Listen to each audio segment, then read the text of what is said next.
What was your first impression when you first heard that? Well, I heard it on my computer. My manager emailed it to me, and all he could really say was like, dope.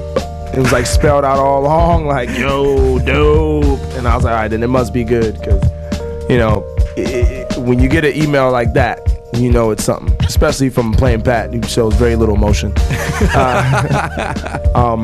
So I heard it, and I was immediately like playing it back, and playing that breakdown. It's all about I listened to that, like, I wanted to put a rap over that. I wanted to put a brand new rap over it, you know what I mean? But I was like, man, this is a remix.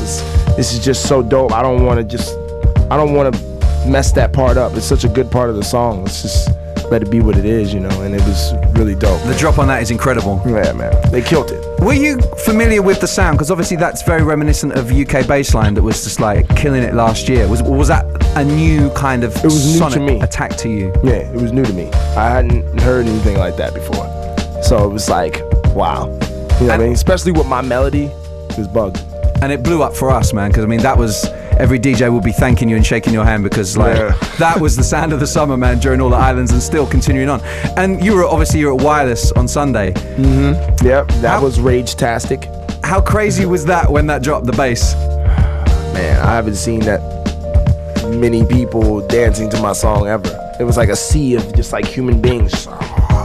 There was a new level of intensity to that. I was tempted to jump out in the crowd if I didn't feel like I was gonna die. I thought you had, because I looked up, I heard you shouting rage. I went down and I couldn't see you. I heard you shouting rage. I did shout rage. All right.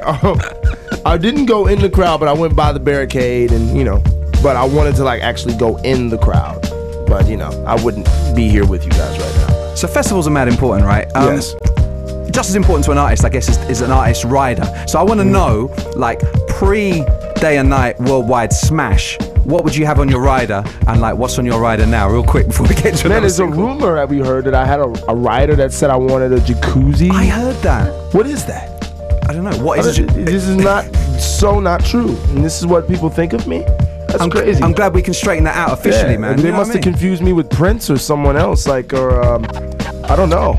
That wasn't me. My rider is actually, we still have yet to fix my rider. It still says a bucket of KFC, Popeyes or equivalent, and a bunch of weed and a bunch of other stuff. Like, it's nothing like about a jacuzzi and girls in bikinis, or I don't even know. I wish I had girls fully clothed in my entourage, but I don't. I have a meal and I have my fat friend. It's just, you know. That's it, man. I don't have much.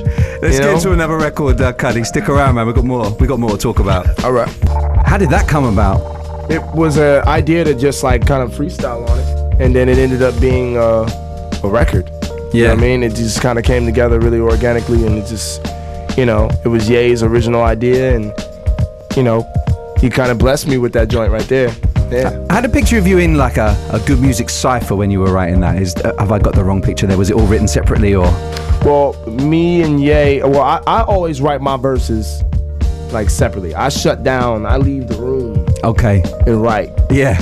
And then I brought my verse back in, and you know, I wrote my verse first because I was, of course, the most excited about it. And you said me first at the beginning, which I love. Yeah, me first. Yeah. It was funny, man, because it's like, you know, I play the role of the little brother on that record.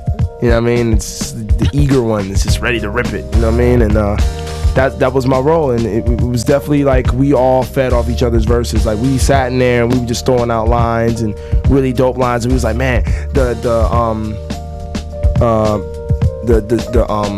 Snoop Dogg, Forget the Mother, it was so dope with that rhythm. It was just like, man, if I can incorporate that in the verse, you know what I mean? And we just built off of that, and you know, we ended up using a lot of references from other hit records in it, and I didn't notice that until afterwards. Even in Common's verse, it was dope, man. We kind of all fed off each other in that record. So it's like friendly competition there, then? Well, no, it wasn't no competition. I mean, you kind of pushed each other. Kanye and Common bodied me, of course, on that record. I mean, they're just like ill lyricists, and I was just doing my thing, man. Like, you know, I was in Kid Cudi mode. Yeah, working, man, working. Tell us a little bit about the album, because I hear you kind of wrapped it up before you left for the UK. Yeah. I finished it actually hours before I boarded my plane, bro. Wow. Like literally.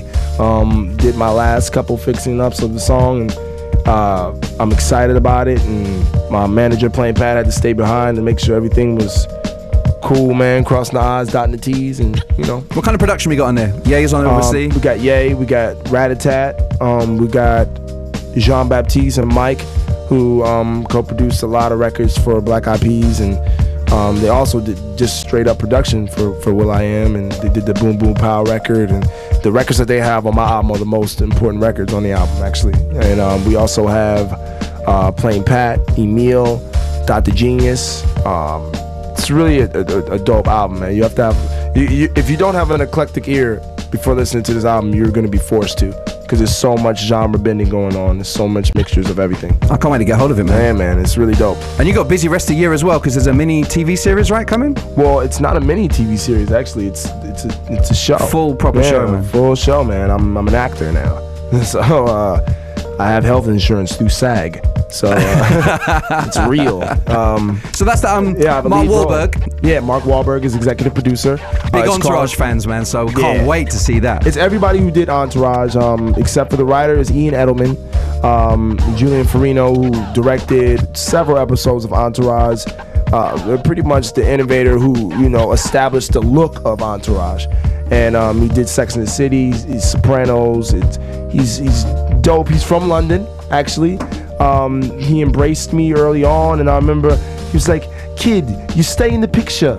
You always come in your auditions, and you always stay in the picture. Just when we think you're gonna get cut out, you're here."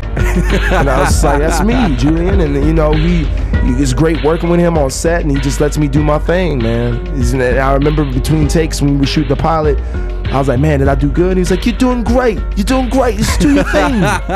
Cudi, you are doing great. Thanks for passing through, man. Until next time.